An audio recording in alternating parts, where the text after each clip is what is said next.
Boa noite a todos. Hoje nós estamos aqui na presença, né, do Eni Carajá e da Adriana. Eles estão representando aqui os povos indígenas. Essa disciplina nossa é uma disciplina de direito ambiental, então, assim, nós estamos muito gratos, muito satisfeitos com a presença de vocês dois aqui conosco, né? São alunos do 8º período da faculdade, e nós estamos exatamente nesse momento, né, neste período, trabalhando e falando um pouquinho da importância do meio ambiente. Estamos aí no início do semestre, mas já conseguimos ver alguma coisa e os alunos já têm aí uma certa noção, fora tudo aquilo que nós vimos, né, e vivenciamos todos os dias na televisão, inclusive a condição e a situação em que não só o Brasil, mas todo mundo se encontra, especialmente diante dessa necessidade aí iminente que nós temos na redução de gases, né? Essa cúpula aí mundial reunindo para que a gente possa realmente diminuir a emissão de gases, diminuir esse desmatamento e tudo aquilo que traz assim malefícios ao meio ambiente. E vem muito a propósito a vinda do Eni Carajá e da Adriana aqui nesta data, especialmente nesta data, que nós estamos na semana de comemoração do Dia do Índio, que nós estamos aí em um momento em que o meio ambiente está sendo assim, está tendo um foco todo especial, e a gente sabe muito bem como que os povos indígenas são preocupados, né, e são realmente buscam a proteção dessa natureza, a proteção desse meio ambiente. Para que nós possamos iniciar, eu gostaria primeiro de passar a palavra para a Adriana, depois passar a palavra para o Eni, para que eles possam se apresentar e se identificar aqui para vocês, alunos. Adriana, com a palavra.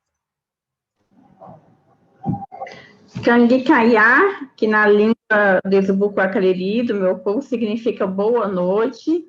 Então, Canguicaiá, Eroá e Etsamiá, que quer dizer boa noite, meus parentes, boa noite a todos e todas. Eu sou Adriana, sou do povo Cariri-Sapuiá, do sudoeste da Bahia, da cidade de Jequié, onde tinha um antigo aldeamento de Santa Rosa. E gostaria de agradecer a oportunidade de estar aqui hoje com vocês. Eni. Olá, boa noite. Eu sou Eni Carajá Filho, eu sou indígena, moro aqui em Belo Horizonte e coordeno um grupo de indígenas aqui na Grande BH, composto de 120 pessoas de uma só família, que são originários, do ponto de vista do Renascimento, da aldeia indígena Santa Isabel do Morro, no município de Lagoa da Confusão, no Tocantins, na Ilha do Bananal. Então, assim, um grupo que tem uma ramificação lá, mas aqui nós temos um outro tipo de cultura que nós estamos buscando preservar e elevar. Eu sou graduando em antropologia pela UFMG. Ótimo. Então, pessoal, a partir dessa apresentação, a gente quer conhecer um pouquinho, né, a forma de ser, a forma de agir, a cultura do povo indígena. Queremos saber um pouquinho, né, como que é essa relação do indígena com o meio ambiente, porque, é claro, todos nós temos, sim, uma preocupação e um foco no meio ambiente, principalmente nós que estamos aqui, nós que estamos aqui gastando, realmente tirando um tempo aí dos nossos estudos para poder entender um pouco mais do meio ambiente, compreender um pouco mais, e temos essa preocupação, mas muito mais os povos que precisam, né, da terra, que estão em contato direto com a terra. Então, a primeira coisa que eu gostaria de perguntar aqui para os dois é que eles explicassem um pouquinho, né? Eu estou vendo que o Eni Carajá está aí com um adorno né, na cabeça, né, um cocar. A Adriana também está com colar, né, um arco.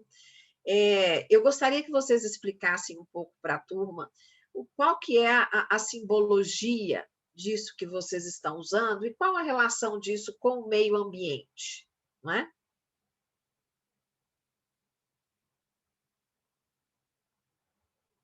Pode falar. Adriana vai fazer a abertura aí. Tá. Eu queria pedir para fazer um canto, que sempre antes da gente começar, a gente faz um canto, e eu ia fazer um canto de uma oração, né, para abrir os trabalhos. Eu vou pedir licença para iniciar, então.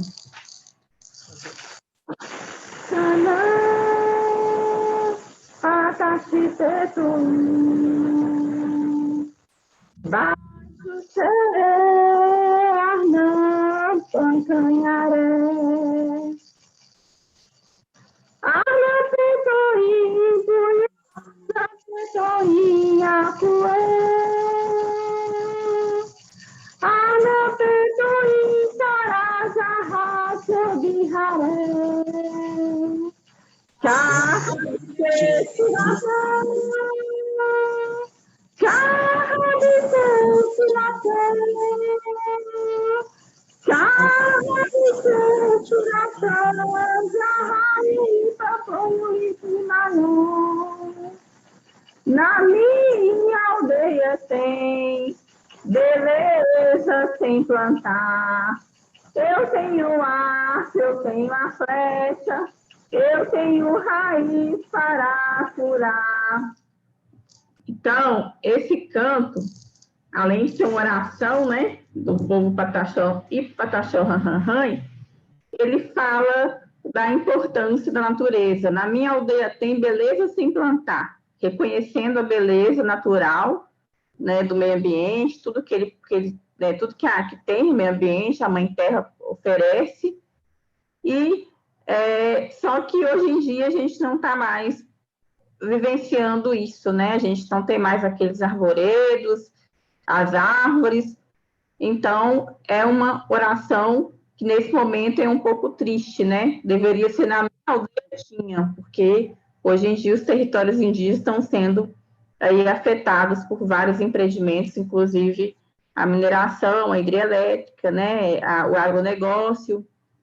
Então, são vários aí motivos que levam à destruição da Mãe Terra. Vou passar para o Eni, depois ele volta para mim para falar com relação aos adornos. Bom, nós temos muita significância do ponto de vista de adornos, que são também sagrados. Né? Por exemplo, alguns cocares, eles não podem ser emprestados, passados para uma outra cabeça, porque são cocares abençoados. Os nossos pajés, nossos mais velhos, né? E pela nossa espiritualidade. Tem cocares que são feitos e eles são comercializados, porque o indígena ele sobrevive também do artesanato. E esse cocar aqui é uma arte. Ele tem na frente aqui é um cocar pataxó. Ele é originado lá no sul da Bahia e aí chega aqui em Belo Horizonte através dos nossos parentes. Então, assim, o cocar ele tem aqui uma borda de crochê, de linha de crochê, traça uma grafia para a pessoa. Ele tem também 3 penas grandes, né? Tem um no meio, no centro, e tem 2 penas ao lado, né? Que, dependendo da nação, dependendo da comunidade, ele tem um significado. Então, no caso aqui, por exemplo, não falo do significado do que tem para os pataxós, mas muitas outras etnias têm o mesmo significado. A pena maior, ela significa que na comunidade nós temos que ter alguém que proteja todo o seu povo. Esse alguém geralmente é conhecido como rezador, benzedor, raizeiro, Mas, no caso da hierarquia, em termos de missão, é o pajé. O pajé é aquele que tem a responsabilidade de acompanhar o desenvolvimento de todo o seu povo. Por exemplo, o indígena que vai fazer um curso fora da aldeia, né? Tipo medicina, ele tem que estar sempre ligado com o pajé, para o pajé fazer a interligação entre a medicina ocidental e a medicina indígena. As duas outras penas são as lideranças, né? Tem grupos que chamam liderança de cacique, liderança, responsável por alguma ação dentro da aldeia, uma ação mais ampla, né? E aí, essa, então, é a nossa menção ao cocar. Então, assim, quando a pessoa utiliza um cocar de plástico, falando que no carnaval, por exemplo, né? Falando que está indo comemorar a festa com os índios, né? Aquilo não é dos indígenas. Aquilo, na verdade, é uma festa que nós temos condenado muito nos carnavais por aí, essa alusão ao indígena como se fosse, por exemplo, um enfeite. Nós não somos enfeite. Outra coisa, nós temos, por exemplo, a lança. A lança é feita toda de madeira firme. No caso aqui, essa aqui é de jacarandá. Então, assim, é um símbolo que representa para nós, primeiramente, a defesa, que ultimamente não se usa mais guerras indígenas, né? Então, assim, a defesa é no sentido de proteção da comunidade. Aqui no cocar também nós temos um monte de pena. Essas penas, por exemplo, representam cada um dos membros da comunidade. Homens, mulheres, crianças, né? Então, assim, é uma significação muito grande para nós. E aí nós temos também o maracá, que a Adriana vai falar um pouco daqui a pouco sobre o maracá. Esse aqui é o de coco, né? Esse aqui é feito de cabaça. Cada um tem um significado e também um tipo de som, né? E a gente tem também vários tipos de cocares. E os cocares são feitos, por exemplo, né, naturalmente. Aí a pessoa vai perguntar assim, mas e as penas? Vocês matam os bichos para tirar as penas, né? Olha, a regra é o seguinte, nós temos legislações de proteção ambiental que proíbem caçada de animais. Então, assim, o indígena não caça animal. Inclusive, quando tem uma ação de ecossistema, né? Um bicho pega, por exemplo, um gavião, aquele gavião morto, ele é recolhido.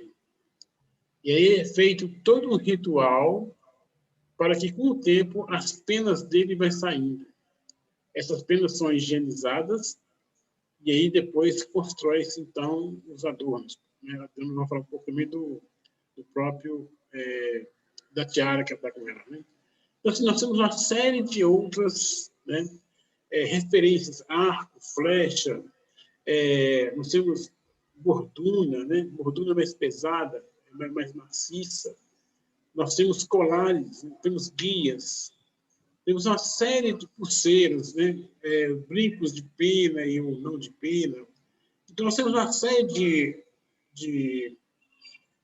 não vou dizer adorno, mas assim, nós temos uma série de indumentárias, né? Tipo, nós temos a saia, né? A toxai, que é feita de fibra de coco, fibra de buriti, que é uma palha leve.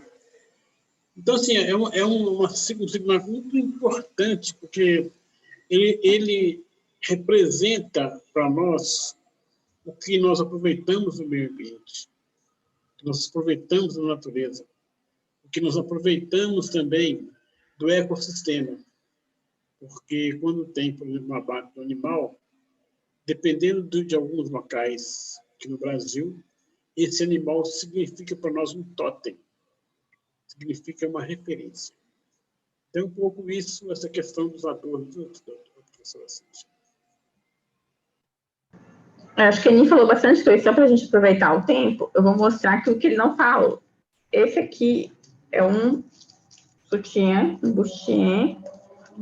Ele é dos Cariri Chocó, né? Mas que é o mesmo material que a gente usava dos Cariri Sapuiá, que variam muito, tá vendo? Isso, quando me chegou, era bem verdinho, né? Depois ele foi ficando nesse tom. Então, é difícil conseguir, né? Esse tipo de vegetal aqui, é bem difícil. Todo o processo para colher lá, para retirada. Ô, Adriana, mostra só para a gente como que é de novo, porque não deu para enxergar. Ah, tá. Como é que chama? Um buchien. No patacão, um buchien Cariri Chocó. Mas no patacão, a tupiçaia, que é o conjunto, né? É o crochê ou de linha com a saia, ou de piaçava ou de palha. Todos têm a questão do ritual, né, da importância, né, de estar trajado, que a gente fala, né?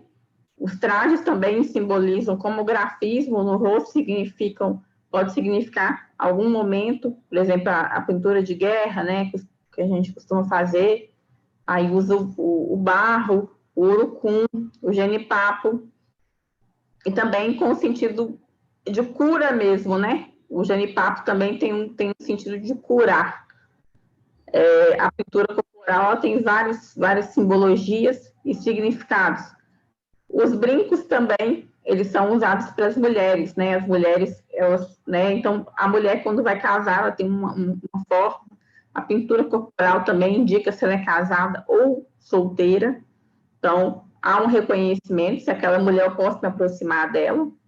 São todos aspectos culturais e que também representam a identidade do povo indígena, né? Cada povo indígena tem uma forma, são mais de 305 povos, então cada um tem seus instrumentos, né? O maracá também, né? O maracá que produz som e tem para participação em rituais, para fazer o auê, o toré, que são as danças aí típicas dos povos originários. Ok, tem também um colar que é um terço, não é? Que tem uma simbologia, não é isso? Eu não sei Isso. se tem. Esse que eu estou aqui, ele é das mulheres do Xingu. Normalmente as mulheres do Xingu. Adriana, está sem som. Está sem som. Esse que eu estou aqui é das mulheres do Xingu. Então tem várias coisas, vermelho, azul, verde. E as miçangas são pequenas, muito pequenininhas.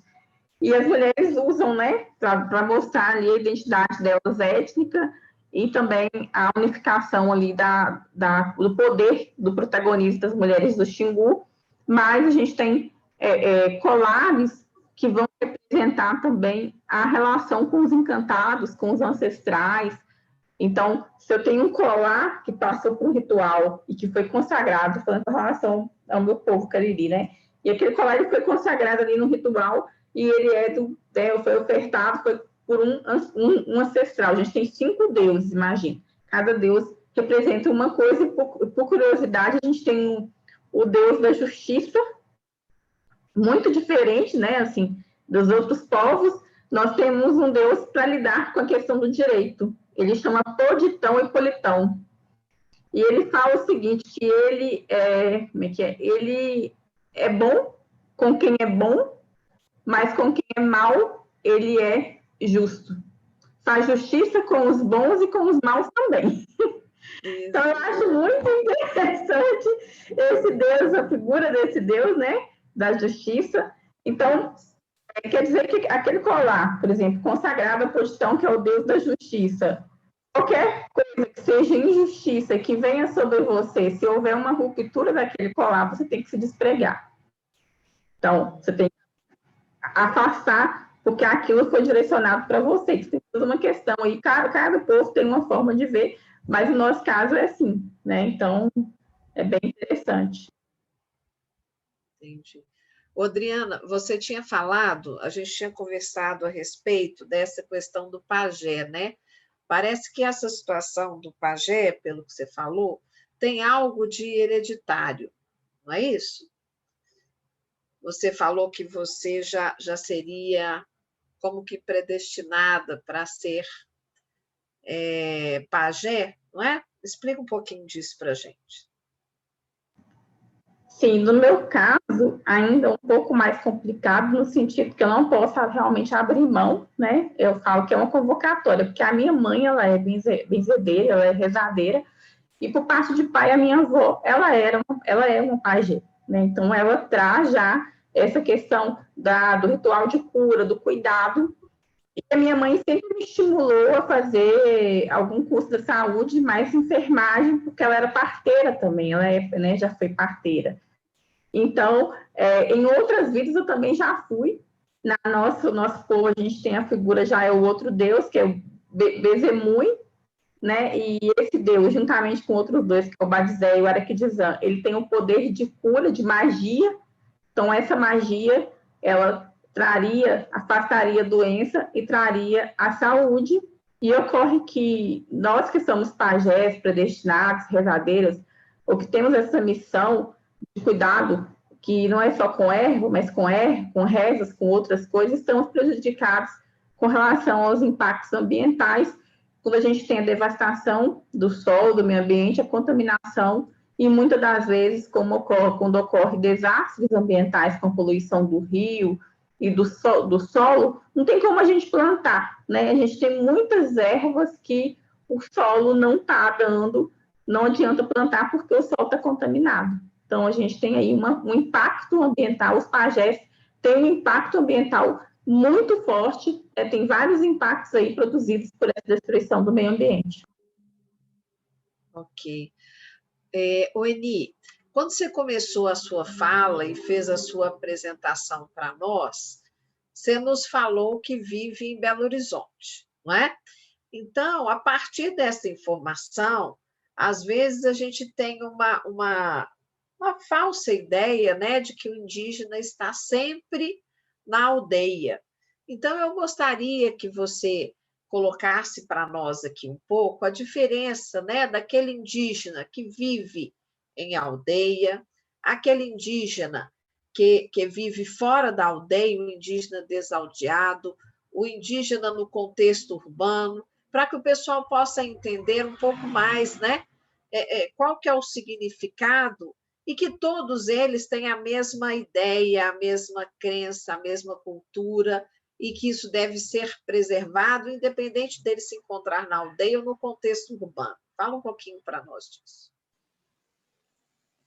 Isso é importantíssimo as pessoas saberem, porque o que tem acontecido no nosso mundo, né, é um mundo de desafios culturais. Primeiro é que os livros didáticos, o que a gente aprendia na escola comum, no nível fundamental, nível médio, é de que tinha só um modelo de indígena, aquele que era o selvagem, preguiçoso, aquele que não gostava de trabalhar, sujo, feio, aborígene, nômade. Então, nós tínhamos uma visão muito ruim dos indígenas, e isso perdurou por muitos séculos. Mas é o seguinte, nós somos o contrário. Nós somos trabalhadores, né, indígenas. Né? Por quê? Porque ele trabalha para manter o sustento de si, de seu povo, sem acúmulo. Então, nós, por exemplo, não produzimos para sobrar, para desperdiçar, vamos dizer assim. Existem os indígenas que são de aldeias, comunidades indígenas fechadas ou abertas, tipo as comunidades do Xingu, como a Adriana colocou aqui, os indígenas Yanomami, Ocama e vários outros que têm um modelo próprio de funcionamento de aldeias, que já vieram aprendendo isso ou sendo montado pelos colonizadores, porque tiraram os indígenas dos seus habitats naturais, né, e fizeram reservas indígenas em muitos lugares. Confinamento. Exemplo do Xingu, que é um lugar lindo, maravilhoso, mas com um confinamento muito grande. Isso acontece também com os Guaranis de Kaiowá. Então, assim, tem também o indígena que não nasceu dentro de uma aldeia, dentro de uma comunidade. Né? Esse é o meu caso. E tem também o indígena que estava na aldeia e que migrou para a cidade, ou a cidade abraçou ele. Ou seja, porque nós somos povos originários. Então, a invasão, que ontem foi comemorada no Brasil 521 anos, ela aconteceu de forma estúpida pelos colonizadores, que penetraram o país e buscou o tempo todo transformar o povo indígena em escravos, como fizeram com os africanos. Então, assim, hoje nós vivemos em contexto urbano, ou seja, nós somos cidadãos, somos indígenas que vivem nas cidades, né? Porque para nós é um consenso entre eu e Adriano, né? Que o indígena não veio para a cidade é que surgiu. Tem muitas cidades que têm menos de 120 anos. Né? Minas Gerais, por exemplo, tem 300 anos. Só de exploração nós somos 521. Agora, se for contar do ponto de vista ancestral, nós temos pelo menos 12 gerações para trás. E cada geração é 1000 anos. Então, nós temos aí 12 mil anos de presença nesse mundo. Então, a gente fala um pouco assim, os indígenas vieram do Tratado de Bering. Não, a gente já estava aqui. E isso aconteceu não somente com os indígenas do Brasil, na América Latina, lá nos Estados Unidos, no México, na Bolívia. Então, todos eles já estavam presentes. Então, nós não éramos um bicho, nós éramos seres humanos que viviam ali. E no Brasil, hoje, nós temos, além dos indígenas de aldeia, nós temos indígenas que são isolados, que não podem ter contato. E esses aí, inclusive, têm uma regra de preservação, de proteção, porque eles não têm nenhum contato com o ser humano, vamos dizer assim, atualmente, né? Eles não usam roupa, eles estão lá no modelo deles, né? E eles não aceitam, por exemplo, a invasão nossa lá dentro, do povo de modo geral, e também eles têm que ser protegidos.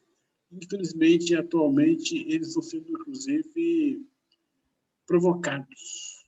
Inclusive, alguns membros da FUNAI chegam lá, tenta explorar a terra deles, e eles expulsam as pessoas na lança, na flecha. Então, assim, Cíntia, eu vejo que viver na cidade hoje é um desafio muito grande quanto a isso. Eu, por exemplo, tenho 59 anos. Vamos dizer assim, eu tenho 54 anos de apagamento e de trabalho direto para o colonizador. Porque viver na cidade, você tem que trabalhar no serviço comum, você tem que esquecer que você é indígena, porque assim, a gente tem que omitir que se a gente fala que é indígena na cidade, por exemplo, a gente é perseguido, é morto. Inclusive, assim, aqui na região do centro de Belo Horizonte, do Poça 7, e na Praça Rodoviária, nós tivemos vários indígenas, né, que foram mortos, porque estavam vendendo artesanato na rua, né?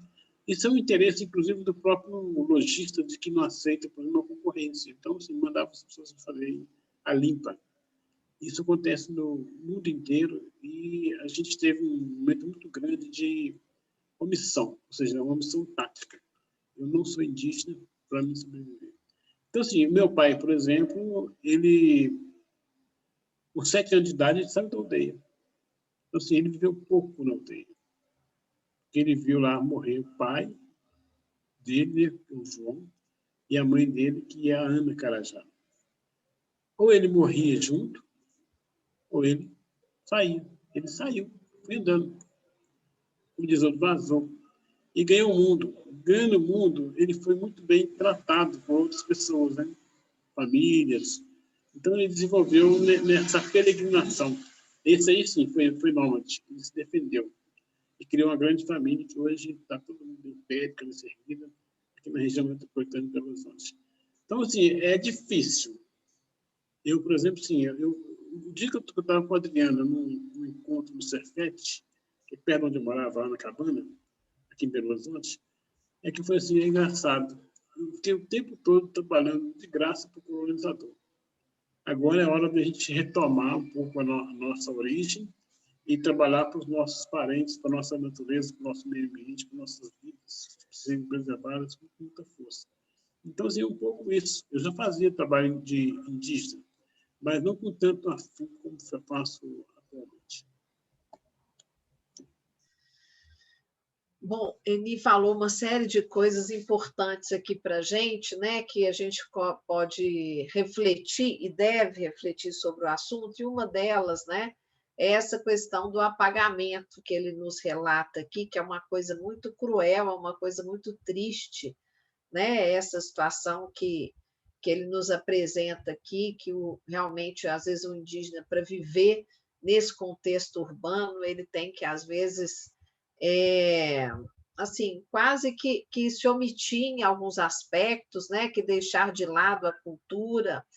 E aí, nesse contexto, e falou também do sofrimento da família dele, do pai, e de chacina, de coisas terríveis, né? Nesse contexto que o Eni colocou aqui para nós, eu acho que tem uma situação muito importante e que eu gostaria de passar agora para a Adriana falar, e depois o Eni, se quiser completar, que é a situação, e a Adriana também estuda, e estuda antropologia, não é isso, Adriana? Eu queria te fazer duas perguntas. Você que estuda, você que entende assim, bastante coisa com relação a essa situação, mas que também viveu um tempo na aldeia, né? E que a gente vê que você tem uma relação forte com a natureza. Então, eu queria te perguntar, primeiro, você vivendo aqui, né, em Belo Horizonte, estudando e convivendo numa cultura diferente daquela, né, que você acredita, né, e longe da mãe terra, como você diz, né? Isso te causa assim às vezes até mesmo um desejo, uma vontade, ou sabe, de não estar aqui, de estar junto aos povos, né, da sua aldeia, enfim. E também eu gostaria que você falasse para nós a respeito da importância da educação nesse processo, especialmente a importância de existirem escolas indígenas que consigam assim preservar um pouco dessa cultura, né? E deixar um pouco à mostra e valorizar essa cultura, ao invés de promover esse apagamento que o Eni está nos dizendo, que é alguma coisa muito triste de acontecer.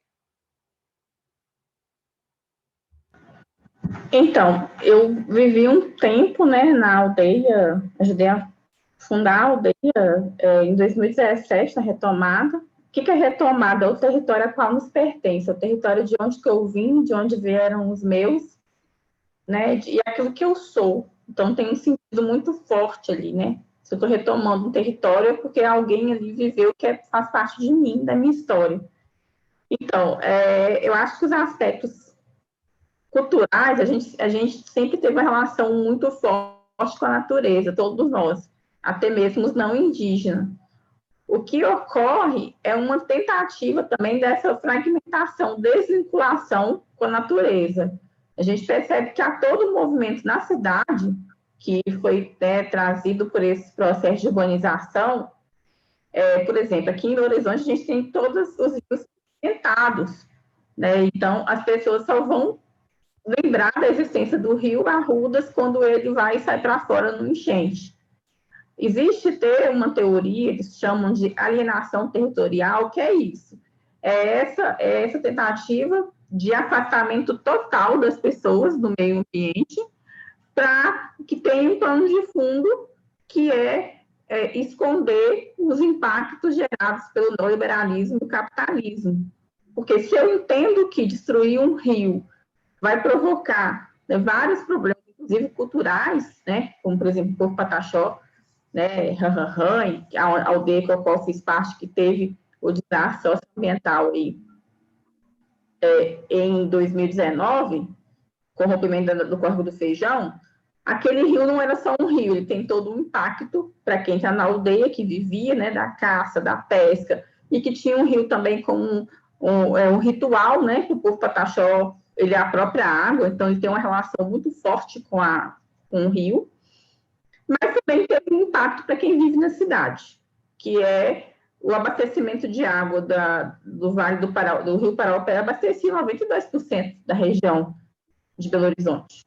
E poucas pessoas se recordam disso. Então, eu acho que é uma adaptação muito difícil. Eu sinto muita falta mesmo da relação com a natureza.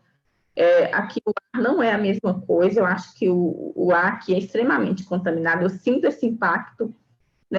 Eu acho também, na cidade a gente fica muito apegado às coisas materiais, às questões tecnológicas, e isso faz muito mal, né, a nossa saúde mental, nossa saúde física, espiritual.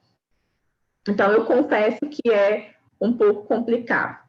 Com relação à natureza, à educação diferenciada, a gente fala educação diferenciada, tudo que é indígena, já que a gente tem uma especificidade, nós temos quase 305 povos pelo último IBGE, 234 línguas, 896 mil indígenas, né? Cada povo com a sua cultura, com o seu modo de ser, seu modo de viver, o modo de ver a vida, de ver as coisas são diferentes. Então, a gente precisa de educação diferenciada, uma educação que dê conta dessa compreensão. Essa compreensão precisa passar a visão, essa visão hegemônica, né? Essa visão que a gente fala ocidentalizada, essa visão europeia, essa visão colonizadora. Então, a educação na comunidade, ela ocorre dos mais velhos para os mais novos, e toda a comunidade ela é importantíssima para esse cuidado, né, da educação das crianças. Não é uma responsabilidade somente dos pais ou da escola, que ocorre no mundo de matriz ocidental. Mas é uma educação, né, que vai ali ter os aspectos culturais, linguísticos, da língua materna e de várias coisas ali que são respeitadas. Agora, quando aquele indígena ele sai da educação diferenciada, ele vem para a universidade, ele tem um impacto. E esse impacto também, ele é gerado por várias questões, inclusive o preconceito a não aceitável. A gente tem o lugar do não índio. Eu acho que a palavra que expressa é o lugar da indiferença. Por quê? Parece que o indígena ele foi feito para ficar na aldeia, porque ele é selvagem, ficar confinado. Mas, ao mesmo tempo, nos tira a terra. A terra ela é tomada. Não há... A gente tem 12% do território brasileiro demarcado. 12%, quer dizer, 88% não foi demarcado. As terras foram totalmente... A gente passa por um processo de expropriação do território. Então, eu tenho o território retirado, vou para a cidade, mas a cidade também ela não vai acolher, aquele dia não nos acolhe. Porque ela não respeita o nosso modo de ser, ela não respeita a nossa linguagem. Então, são vários. E aí a gente tem também uma outra coisa muito séria, que eu acho que cabe depois estudos, né? Que é a questão do racismo ambiental. Isso entra na compreensão de racismo ambiental. Eu acho que é um termo que a gente deve estudar. Então, aí, são vários processos aí que a gente tem a gente fala que é tripla punição. Né? No nosso caso, que somos mulheres, é uma tripla punição. Primeiro, a questão do gênero. Por ser mulher, já tem vários problemas, né? De várias situações. Depois, sermos indígenas. E em terceiro, estarmos em contexto urbano. As mulheres indígenas em contexto urbano, as oportunidades não são menores. A maioria é em trabalho doméstico ou trabalho análogo à escravidão. Né? Tem vários estudos comprovando isso. Moram em periferia, aglomerado. Não tem sobrevivência, sobrevivem de programas do governo, programas governamentais de renda. E uma outra questão, não conseguem chegar nem no ensino fundamental. Isso os indígenas de modo geral, mas as mulheres têm essas especificidades. Tem questão erótica, né, de erotismo, que a mulher indígena ela seria mais fácil e mais vulnerável ao estupro, à violação sexual, né? Ela é tida como objeto. Então, a gente fala, Cíntia, doutora Cíntia, né, que vai no mesmo...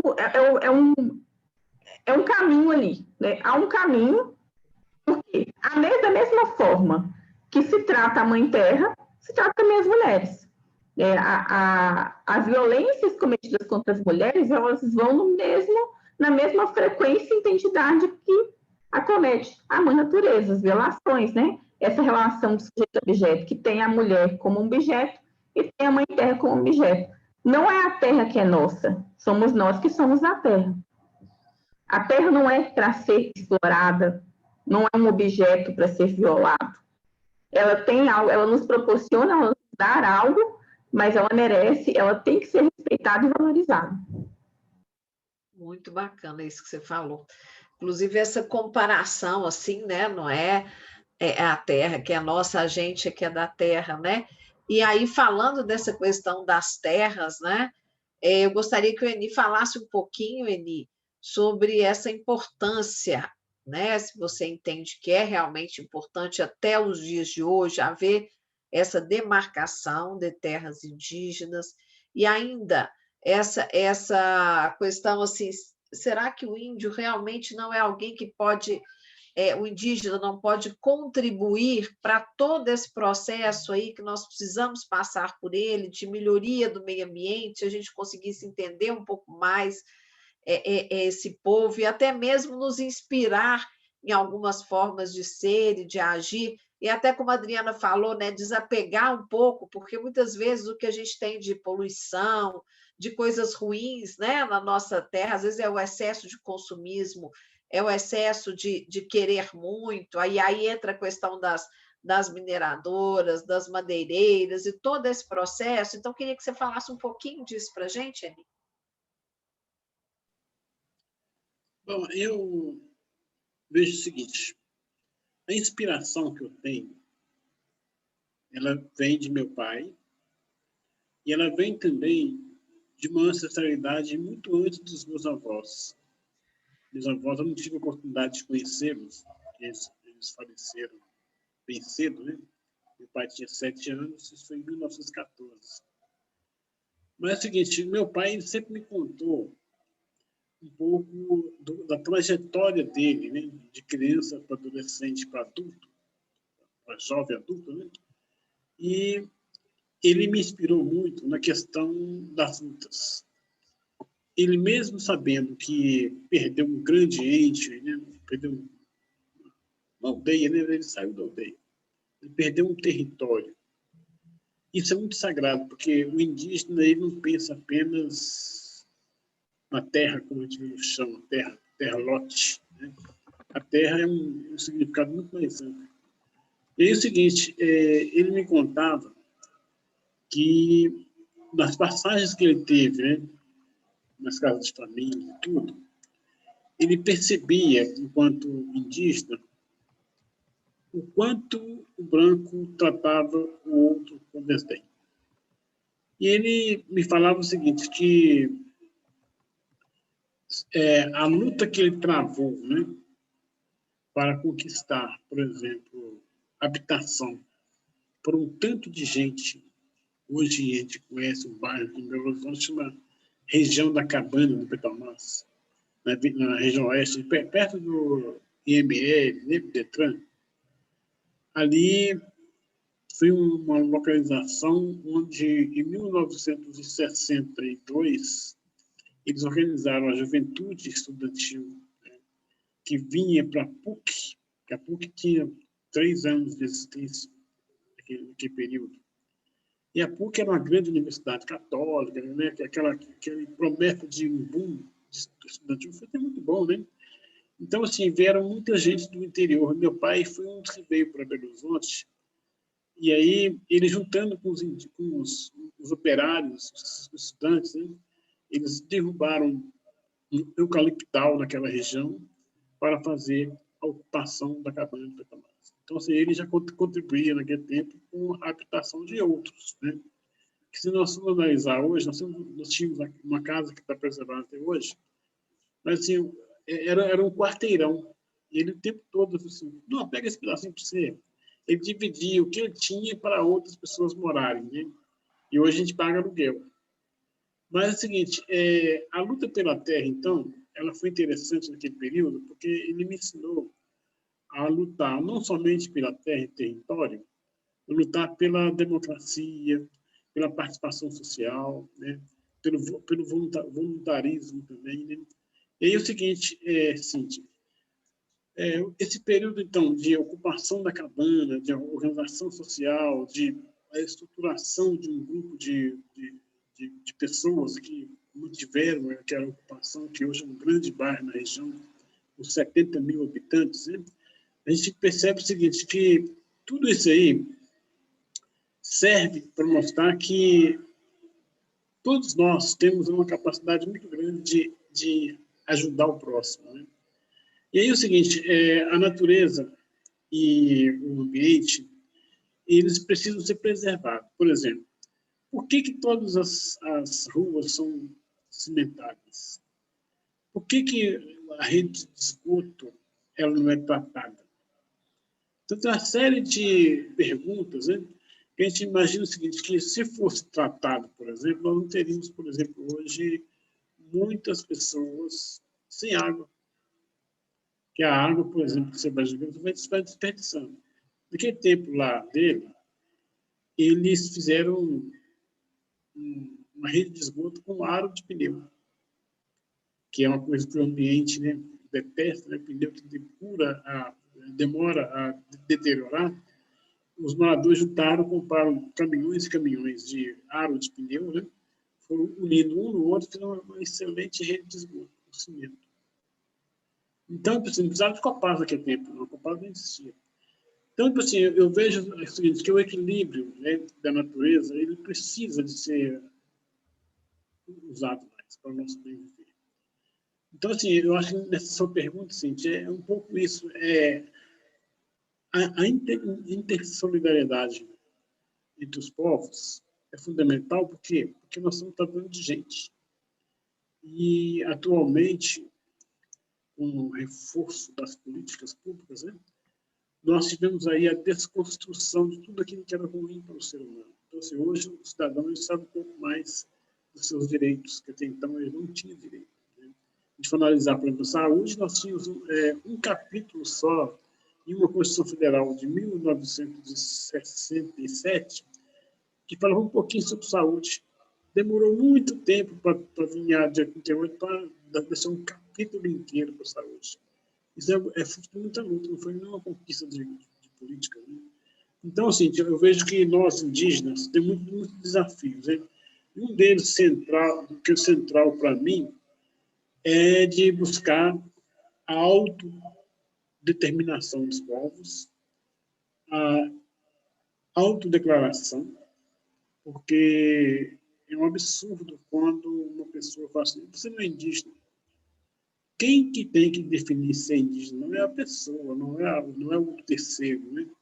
Então, esse é um ponto fundamental, porque se nós não tivermos autodeclaração sem a imposição do Estado, do governo federal, que hoje é o tutor, né?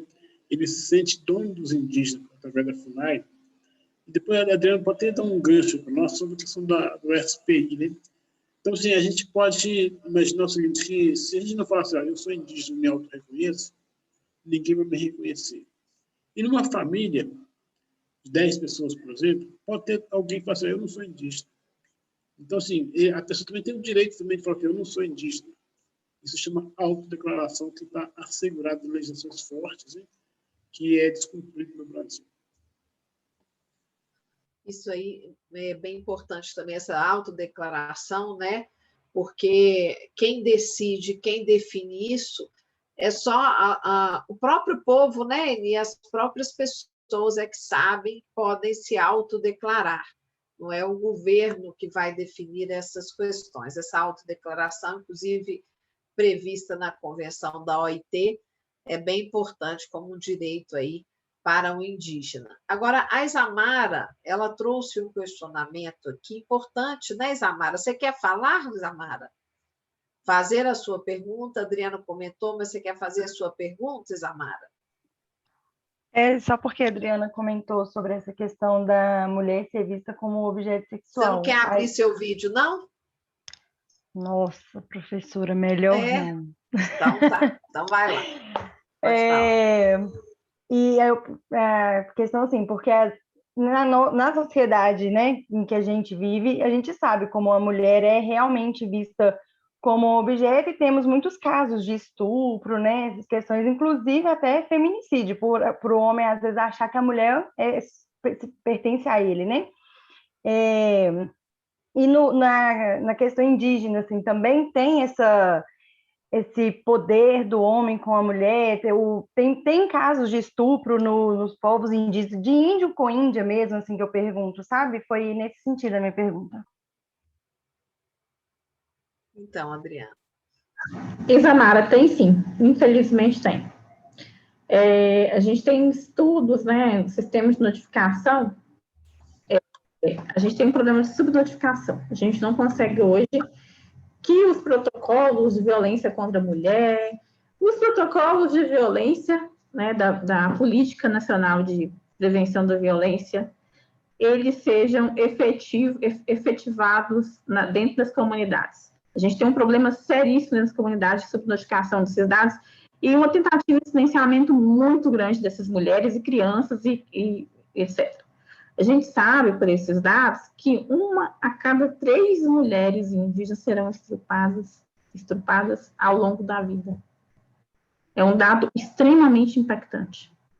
E por não ter, a gente não tem dados oficiais dessas violências, né? A gente tem, recentemente, 2 óbitos de crianças, né? Faixa etária bem baixinha, aí, 9 a 12 anos no máximo, que foram estrupadas e mortas, depois foram mortas dentro das comunidades indígenas. A gente tem aí a presença do patriarcalismo, o machismo, né? E a não participação. A gente não conseguiu ainda que essas mulheres tenham vozes. E ocorre também um processo que a gente está estudando, esse é meu tema de tese de doutorado, é a violência contra as mulheres dentro e fora dos territórios. E o que eu tenho percebido é que há um processo de tornar a violência como algo cultural. E aí, eu conversando com as mulheres já, né, no campo de pesquisa aí, elas falam o seguinte: cultural para a gente é pescar, caçar, o homem sair, pescar, é fazer os cuidados diários. Violência, estupro, isso não é cultural, isso não é cultura de nenhum povo. Violência contra a mulher não é algo cultural. Mas aí, por tornar isso como componente da cultura, né? O próprio governo faz isso porque ele não tem uma política diferenciada para atenção à saúde da mulher, as questões que envolvem a mulher. O que ele faz? É cultura. Então, a mulher vai morrer. Porque é o que está acontecendo, as mulheres estão morrendo. As mulheres estão morrendo.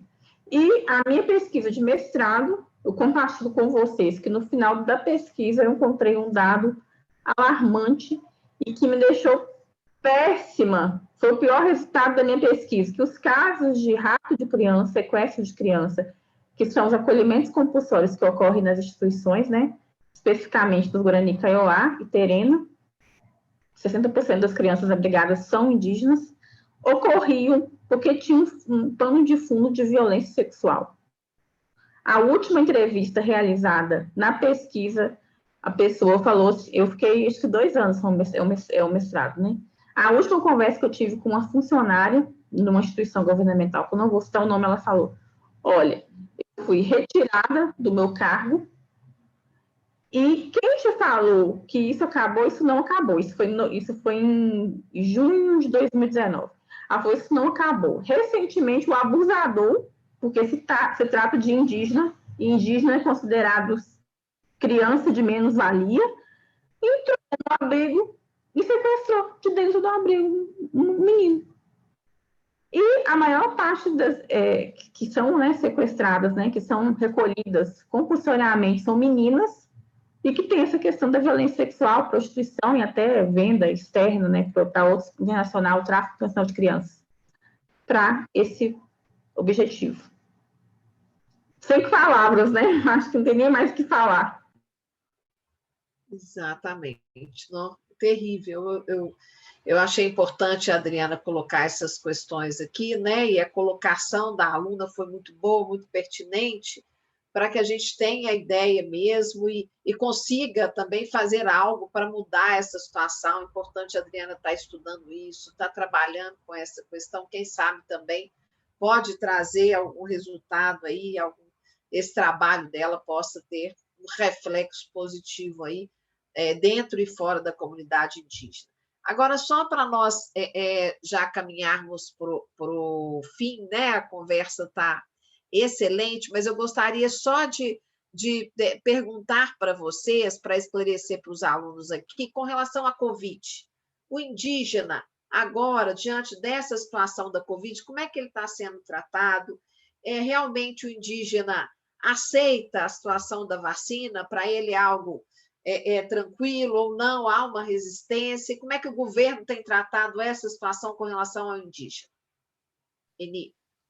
Bom, essa questão da Covid, no nosso meio, não há uma estranheza, porque nós já passamos, enquanto povos, né, por uma série de epidemias, pandemias, né, uma série de dizimação. Então, o povo indígena ele já sabe o que é o negócio. Sabe que o negócio não é fácil e que é uma doença causada pela movimentação errônea do homem sobre a natureza. Então, ele sabe muito bem que essa é uma doença vinda dos desgastes naturais, né? Das condições climáticas dessa parada, né? A gente pode perceber que lá nos Estados Unidos muitas casas pegam fogo, né? Fogo de verdade. Aqui no Brasil não foi muito longe, né? O Pantanal, um lugar alagado, pegou fogo das raízes, né? Continuar com fogo ainda. Então, assim, existe uma grande devastação e isso faz parte de uma cadeia propícia para a chegada de vírus e vírus e vírus. Então, assim, o coronavírus, ele preocupa. Preocupa primeiro porque as nossas comunidades indígenas, elas vivem ameaçadas por garimpeiros. É como uma serra pelada. Todo mundo tem interesse em entrar na aldeia indígena. Por quê? Porque nossos povos, nós somos os protetores, os guardiões da riqueza natural.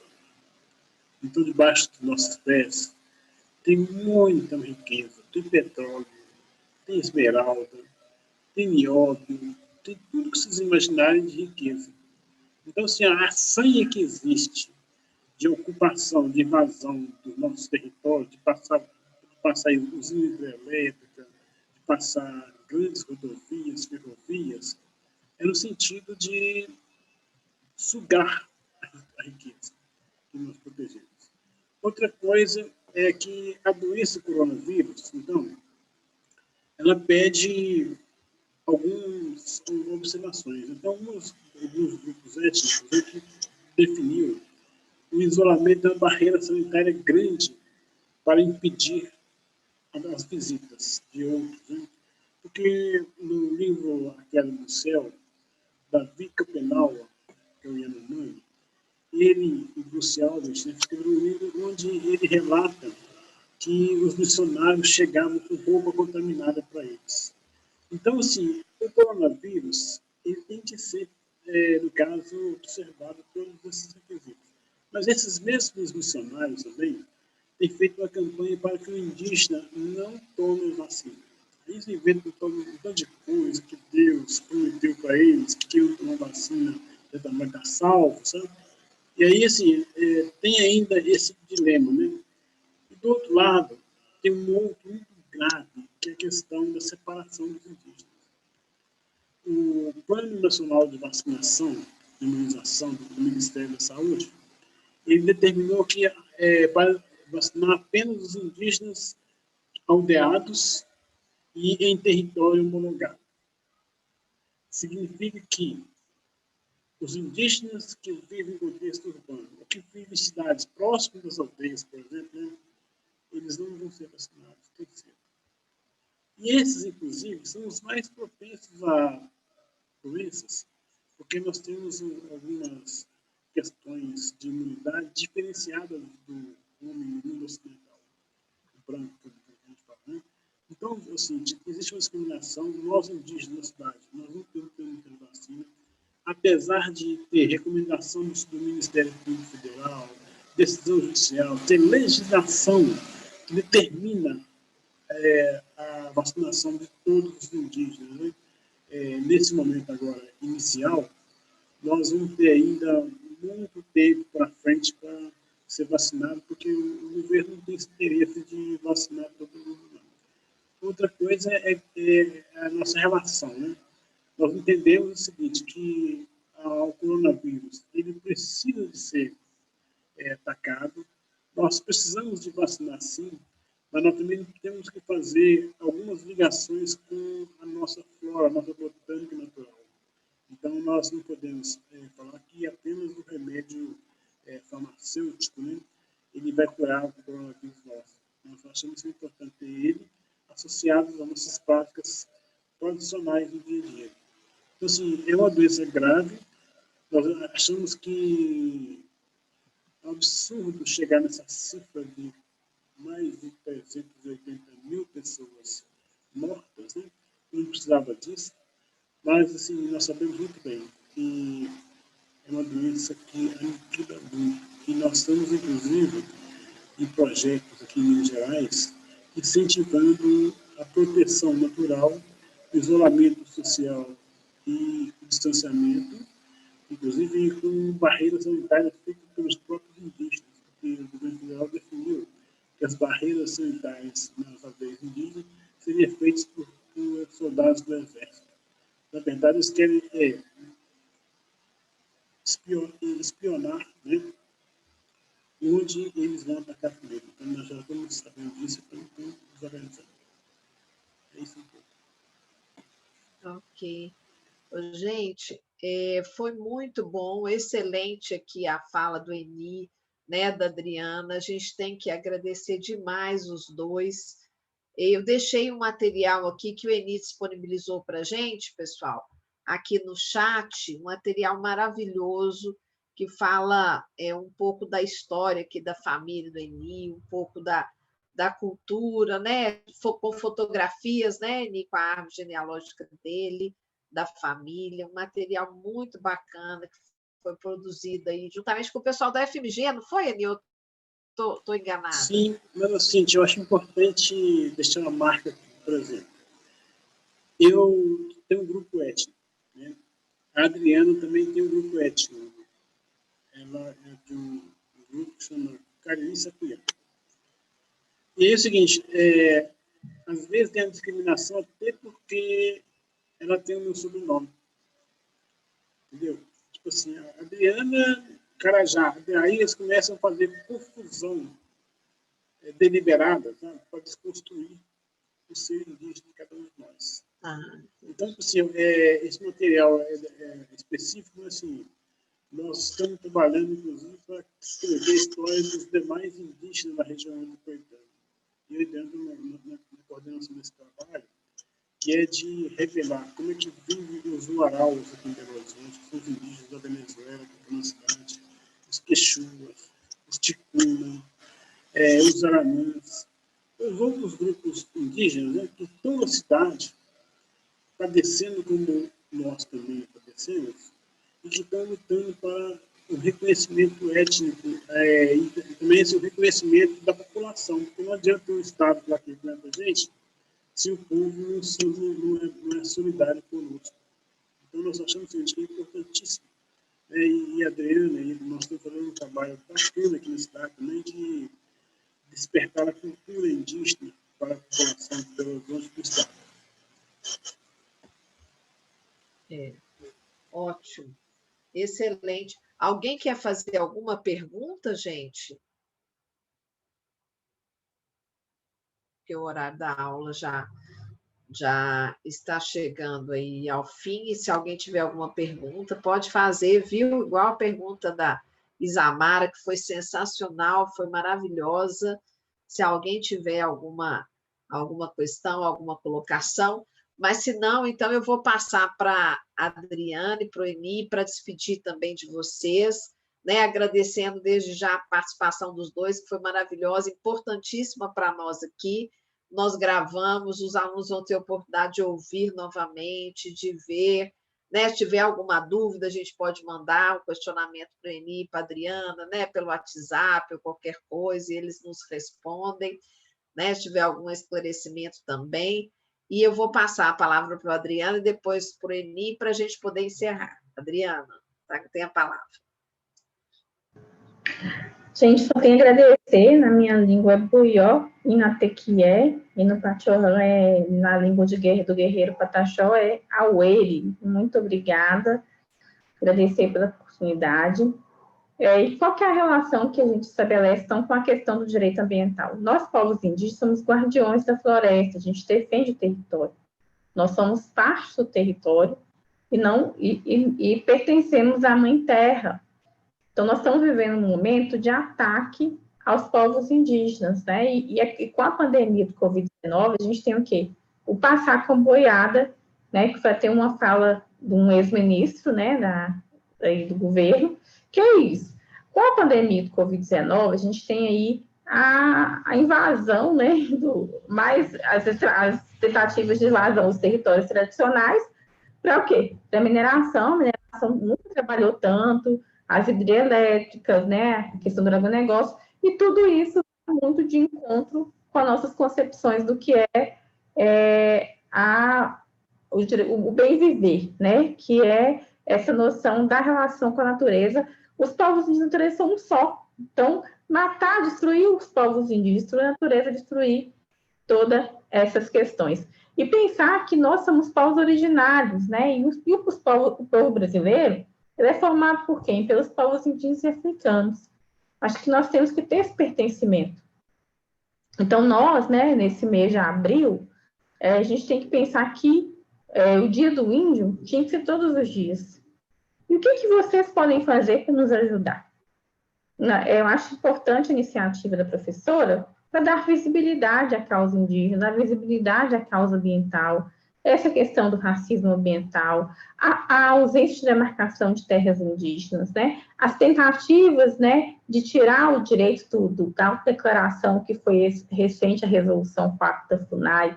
Então, assim, são vários ataques, né? Enquanto a gente vivencia a pandemia do Covid, são vários ataques contra os povos indígenas.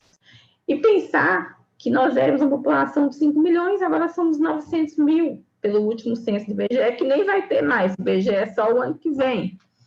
E nós tivemos, inclusive, o único indígena do povo que morreu pela pandemia do Covid. A gente ainda tem muito que avançar em termos de políticas públicas. Mais do que nunca, os parentes têm procurado estudar, né, têm conseguido alcançar, graças a políticas de ações afirmativas. Acho importantíssimo falar isso. O quanto que é difícil um parente chegar no doutorado, no mestrado, somos muito pouco, e ainda sofremos vários preconceitos pela academia, que não reconhece nosso escrito, nossa forma de dialogar, nossa forma de escrever, de defender nossas teses e dissertações. Então, são várias questões aí, mas eu acho que a entrada do indígena na universidade, ele gera um movimento, né? Parece que a universidade é um lugar que não era para ser nosso. Quando a gente chega, a gente compartilha, a gente não é dono do saber, mas ocorre uma troca, e essa troca é muito importante, né? A academia vem com um arcabouço teórico, e a gente vem com nossos conhecimentos tradicionais, e esse casamento é muito importante, pode mudar muitas coisas, pode mudar, inclusive, a condução das políticas públicas. Então, eu agradeço muito pelo convite, nós estamos à disposição para quaisquer esclarecimentos, e contem com a gente, demarcação já, né? E vamos defender as causas ambientais dos povos originários do Brasil e do mundo. Obrigada, Adriana. Agora o Eni para... O que a Adriana disse, né? Eu coloco também minhas palavras. Deixo uma mensagem que é o seguinte: nada por nós sem nós. O que tem acontecido é um procedimento de o Estado tentar substituir as instituições, tentar substituir as pessoas. E quando a gente fala dessa autodeclaração, quando a gente aceita fazer uma live, né, com o pessoal da família, nós não estamos fazendo uma live simplesmente para aparecer aqui nesse vídeo. Eu vou ter meio curioso, né? Fico assim, olhando assim, me perdendo aqui dentro. Mas assim, é colocar para vocês que essa nossa significância, essa simbologia, essa espiritualidade e essa ancestralidade, todos vocês também têm. E deve-se sempre preservar o íntimo de vocês, buscar saber uma história antiga de vocês, que de repente está aqui dentro desses quadrinhos, né? Várias pessoas que também têm história indígena represada porque o Estado definiu que nós não deveríamos falar. Se o povo não pode falar, por que o povo não grita? Se gritar, não é falar. Ao ele, gratidão, muito obrigado. Ok, pessoal. Então, obrigada mesmo, né? Eu vou encerrar aqui, então, a gravação.